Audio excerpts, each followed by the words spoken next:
ஓம் நம சிவாய. தெய்வத்தின் குரல் முதல் பகுதி.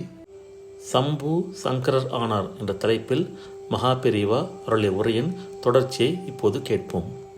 இந்த வரிசை கிரமத்திலேயே ஸ்ரீ ருத்ரம் முதலில் சம்புவையும் பிறகு குருவான சங்கரரையும் அதன் பிறகு குரு உபதேசத்தால் பெறக்கூடிய பஞ்சாட்சரத்தையும் சொல்லி நமஸ்கரிக்கிறது. பூர்வ காலங்களில் அசுரர்கள் என்று தனியாக ஓர் இனத்தவர் வருவார்கள்.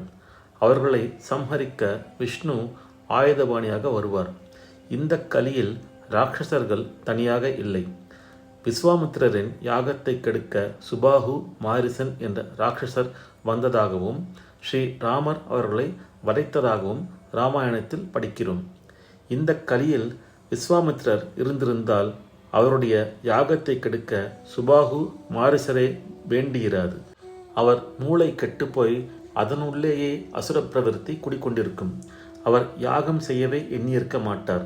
ஜனங்களின் மூளையிலேயே அசுரன் புகுந்துவிட்ட இந்த கலியில் யாரை சம்ஹாரம் பண்ணுவது, யாரை விட்டு வைப்பது?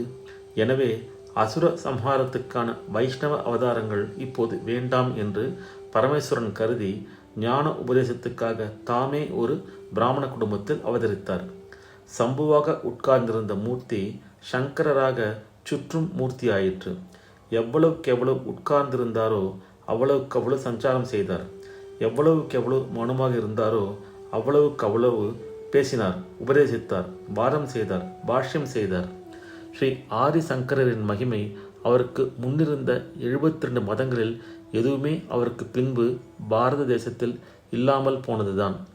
அவர் கண்டனம் செய்த சாங்கியம், வைசேஷிகம் போன்ற சில மதங்களை பற்றி புஸ்தகங்களிலிருந்துதான் தெரிந்து கொள்ள முடிகிறது. இவற்றை நடைமுறையில் பின்பற்றுகிற எவரையுமே காணோம். காபாலிகம், வாமச்சார சாக்தம் போன்ற கோர மதங்களை பற்றி பழைய இடுபாடு, புதைப்பொருள் இவற்றிலிருந்தே தெரிந்து கொள்கிறோம். வேத கர்மானுஷ்டத்தை சொல்லாமல் ஆத்ம குணங்களை மட்டும் சொல்லும் புத்த மதம் முதலிய சில மதங்களை மற்ற நாடுகளுக்காக விட்டு வைத்திருக்கிறார் ஸ்ரீ சங்கர பகவத் பாதர். அவையும் நம் நாட்டில் அவர் காலத்துக்கு பின் இல்லாமல் போயின.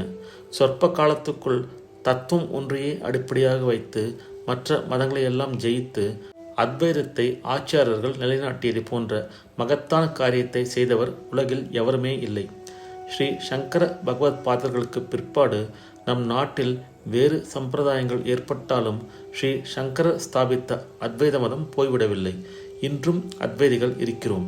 ஸ்ரீ ஆதிசங்கர பகவத் பாதர் வேதம் முழுமையையும் ஒப்புக்கொண்டார். வேதம் கூறும் சகல தெய்வங்களையும் வேதம் விதிக்கும் சகல கர்மங்களையும் ஒப்புக்கொண்டார். அவற்றின் லட்சியமாக வேத சிரசன உபனிஷத்தின் முக்கிய தாத்பரியமான ஜீவனும் பிரம்மமும் ஒன்றே என்ற அத்வைதத்தை ஸ்தாபித்தார். ஸ்ரீ கிருஷ்ணனுக்கு பிறகு வைதிக தர்மத்தை நிலைநாட்டிய ஆதிசங்கரரும் ஜெகத்குரு என்ற விருதை பெற்றார். ஓம் நம சிவாய. இந்த அருளுரையின் தொடர்ச்சியை அடுத்த பதிவில் பார்க்கலாம். ஓம் நம சிவாய. ஹர ஹர சங்கர, ஜெய ஜெய சங்கர, காஞ்சி சங்கர, காமகோட்டி சங்கர.